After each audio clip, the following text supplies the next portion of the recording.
ABN ఛానల్లో ఒక డిబేట్లో వెంకటకృష్ణ పరువు పోయేంత పని అయింది. ఏబిఎన్ వెంకటకృష్ణ పరువు ఎందుకు పోయింది, మనం ఏం జరిగింది అనే విశేషాలు తెలుసుకోవాలంటే మనం సోషల్ మీడియాలో వైరల్ అవుతున్న ఒక వీడియో, ఆ కంటెంట్ ఖచ్చితంగా చూడాల్సిందే. చూడండి, సోషల్ మీడియాలో వైరల్ అవుతున్న ఆ వీడియోలో కంటెంట్ వాడకూడని భాష వాడారు. ఎందుకంటే వాడకూడని భాష ఏంటంటే, చంద్రబాబు నాయుడు గారిని తెలంగాణలో తరిమితే ఆంధ్రాలోకి వచ్చాడు, కరకట్టకు వచ్చి పడ్డాడు, అలాగే మీకు కూడా రోజులు దగ్గర పడ్డాయి అంటూ తెలంగాణ వాళ్ళు ట్రోల్ చేస్తున్నారు. ఎందుకంటే ఆ డిబేట్లో పాల్గొన్నది ఒక తెలంగాణ ఉద్యమకారుడు. ఆ ఉద్యమకారుడు ఏం మాట్లాడాడు, ఎందుకు ఏబిఎన్ వెంకటకృష్ణ దానికి ఎలా స్పందించాడు అనేది మనం వీడియోలోనే చూడాలి. Get out of my debate. Get out from my debate. I will debate. Get out from my debate. Yes, I am going. Get out. Get out. Get out. Get out. Get out. You first get out. Yeah, first you get out from my debate. Control yourself. చూసారుగా, ABN Venkatakrishna ఆ ఉద్యమకారుణ్ణి get out అని అంటున్నాడు. ఎందుకు అంటున్నాడో అది కూడా ఒక్కసారి మీకు video చూపిస్తాను. సిట్ లీకులు ఇచ్చిందని కూడా అనలేదు కదా, ఆ రైట్ కూడా మీకు లేదు. ఈ రైట్ లేనప్పుడు మరి కంట్రోల్ కంట్రోల్ రవీంద్రరావు గారు రవీంద్రరావు గారు కంట్రోల్ కంట్రోల్ కంట్రోల్ రవీంద్రరావు గారు ఫస్ట్ కంట్రోల్ యువర్ సెల్ఫ్ అండి. రవీంద్రరావు గారు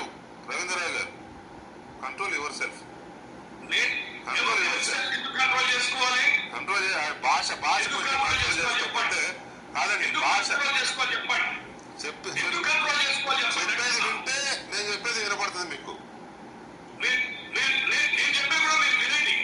ముందు నేను చెప్పేది మీరు టంగ్ స్లిప్ అయ్యారు కాబట్టి, ప్లీజ్ ఒక మాట రవీంద్రరావు గారు, టంగ్ స్లిప్ అయ్యారు కాబట్టి ఆ పదం వెనక్కి తీసుకోండి.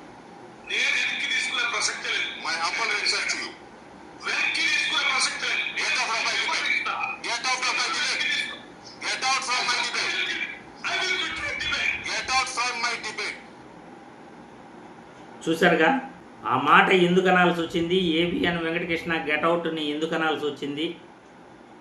దాదాపు కూడా ఏబిఎన్ వెంకటకృష్ణ పరువు పోయేంత పని అయిపోయింది. ఇప్పుడు సోషల్ మీడియాలో ఏబిఎన్ ఛానల్ని, ఏబిఎన్ వెంకటకృష్ణను కూడా ట్రోల్ చేస్తున్నారు. ఎందుకంటే తెలంగాణ ఉద్యమకారుడు రవీందర్ గారు ఆయన మాట్లాడుతూ వాడకూడని భాష అయితే ఖచ్చితంగా నా కొడకల్లారా అని ఏదైతే అని అన్నాడో అదైతే ఖచ్చితంగా తప్పే. కానీ ఎందుకన్నాడు, ఆ సందర్భం ఎందుకు వచ్చింది అంటే, ఫోన్ ట్యాపింగ్కి సంబంధించిన విషయం పైన ఈ డిబేట్ నడుస్తూ ఉంది హరీష్ రావుది. ఈ ఫోన్ ట్యాపింగ్కి సంబంధించిన డిబేట్లో సిట్ అధికారుల పైన రవీంద్ర గారు ఏ ప్రభుత్వానికి పత్రికలకి అనుకూలంగా వాళ్ళు విచారణలు చేస్తున్నారు, ఏ ఆధారాలు లేకుండా ఫోన్ ట్యాపింగ్ జరిగిందని అంటున్నారు అని ఆయన మాట్లాడటం అయితే జరిగింది. దాన్ని ఖండిస్తూ ఏబిఎన్ వెంకటకృష్ణ అలా మనం చెప్పలేం కదా అని అంటే, అలా అయితే ఆ నా కొడుకులు ఎందుకు రాశారు అని రవీంద్ర గారు నోరు జారారు. ఇది జరిగిన విషయం.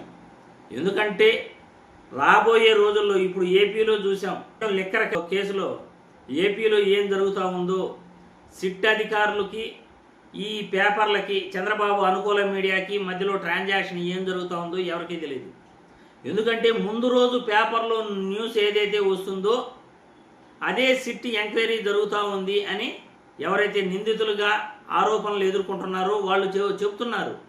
ముందు రోజే లీకులు ఎలా వస్తున్నాయి, డాక్యుమెంట్లు, ఆధారాలు ఇవన్నీ కూడా ప్రవేశపెట్టకముందే, ఎవిడెన్స్ని కోర్టులో ప్రవేశపెట్టకముందే పేపర్లకి ఎలా లీకులు వస్తున్నాయి అనేది ప్రజల వాదన.